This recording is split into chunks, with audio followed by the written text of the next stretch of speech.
during a birthday party Tuesday evening for her 3-year-old son. Kimberly Anderson said it struck her how very blessed she was. "If it had been the Lord's will to send me to prison, I would have accepted it, and I was ready," she said. "But as I watched try and blow out his candles, it occurred to me that things could have been very different. He might be celebrating without his mommy." It was 2 weeks ago today, when 12 Defiance County jurors acquitted Anderson, aged 38, of aggravated murder and voluntary manslaughter in the shooting death of her husband, Brent Anderson, on September 2, 2001. She maintained that she shot the Salina attorney in an act of self-defense to protect herself and the couple's children who were present in the rural Wapakoneta home the day she shot him. During an interview this morning with the Daily Standard, Anderson spoke frankly about many aspects of her life before the shooting, after her arrest and now. "There are no winners. I loved Brent. He was fun-loving, a real charming guy. That's why I fell in love with him," she said. "I never meant to take his life, I just meant to stop him from taking ours." Since the trial, Anderson said the constant nightmares she experienced following the shooting have disappeared, and so have the negative messages she had received periodically through cards and letters. "I've gotten flowers and cards from people I don't even know, who sympathized with me and what happened," Anderson said. A safety plan put into place the day of the shooting was terminated 2 days after the trial, and Anderson now may spend time with all her children without supervision. "It was uncomfortable," she said, describing the months she was not able to be alone with her own children. She also called it a blessing that she was not jailed immediately after shooting her husband of 2 years. She considers herself lucky to have not been separated from her children, as most parents typically are following an incident so serious, she said. She feels she was free from the beginning because she was honest with authorities. "I told them exactly what happened that day, and they believed me, that the shooting occurred in self-defense," she said. "I had no motive, nothing to gain from his death." She said at one point, hours after the shooting, her father tried to warn her that they might keep you, meaning she may be jailed yet that night for her husband's death. She said she responded, "I haven't done anything wrong." Anderson said she feels pressure from the surrounding communities and Brent Anderson's family and friends, was what stirred the Auglaize County Prosecutor's Office to file charges against her. "It was very political," she said. She cites her faith in God as the sole factor that kept her going during the last year after she was indicted in December 2001. When asked if she felt she got religious from the whole experience and is now touting God instead of providing answers, she replied, "I've been a Christian since I was a child, but like anyone else I turned to God when I needed help," she explained. "I've seen God's hand in my life and He's been protecting us all along." Anderson came close to offering a plea bargain during the jury's 7-hour deliberation. At one point, jurors asked the judge to give them a definition for preponderance, which indicated the 7 women and 5 men were closely examining the 2 most serious charges of aggravated murder and murder. Alan Conop, her defense attorney, said, "As my attorney, he needed to tell me it might be wise to offer the prosecution a plea, right now," she said.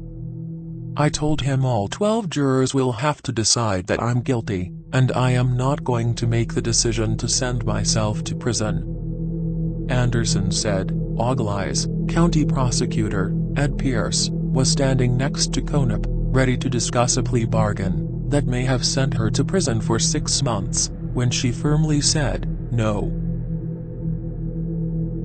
Kimberly Anderson said she has sympathy for the loss felt by the Brent Anderson family, but she doesn't think they understand what was happening to Brent the months before his death. "He was mentally ill. I felt he had a mood disorder, and I had tried to get him to go to counseling for it," she said. "He didn't have any coping skills." She believes his family and friends may feel guilty because they were also not able to get him help for his depression. She claimed she probably didn't know Brent at all during their short marriage, and that he told her many untruths during the last 3 years of his life. She firmly believes, as she testified in court, that he was abusing their children. She testified repeatedly that she confronted him that Labor Day weekend afternoon about her suspicions of child abuse, and that is what started the incident. She claimed he chased her upstairs in a fit of rage to stop her from making the sexual abuse claims public and ruining his career as an attorney. Before that day, I really didn't think that the abuse suspicions was true, but after Eric said it in front of Brent, and I saw Brent's reaction, I realized he was a desperate man, Kimberly Anderson said. She said the couple's children, Ryan and Eric, were both on the first level of the home when Brent Anderson chased her upstairs to the master bedroom where she fired the first shot. When she fled the room after firing 7 more shots into Brent Anderson's body in a walk-in closet, she could not immediately find Eric, who was hiding in the living room. I said, "Run, Eric," and grabbed Ryan at the bottom of the steps, she said. She found Eric and the 3 made their way outside where she called the police. Anderson said the children know what happened that day and continue in counseling just as she has. They know I shot Daddy with a real gun and he is in heaven. They saw his rage that day and knew he was bad, she said. During the year-long pending divorce proceedings, Kimberly Anderson's attorney warned Brent Anderson and his divorce attorney that she was considering the filing of a restraint order to keep him away from her. She also said she discussed using children's services to exchange the children for visitation to avoid any confrontations. She said Brent Anderson refused, fearing he would be disbarred if a protection order was issued against him. He also did not want to face the embarrassment of exchanging his children through a third party, she said.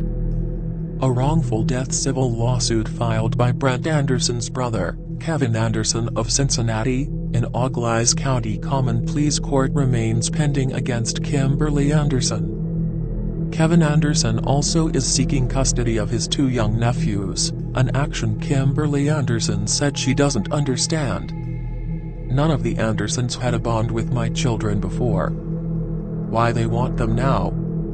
I don't understand, she said. Is it for the best interest of my children, or to hurt me? Kimberly Anderson said her days are brighter now even though she cannot return to her job with Lincare, where she was a practicing respiratory therapist. She was placed on paid leave for 3 weeks by Lincare following the shooting, and then terminated because of the publicity to the office, Anderson said she was told. She now is turning her hobby of faux painting into a career.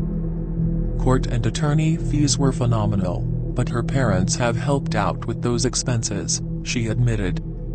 Kimberly Anderson said she believes the truth is in front of everyone now, and it is up to each individual to believe it or not.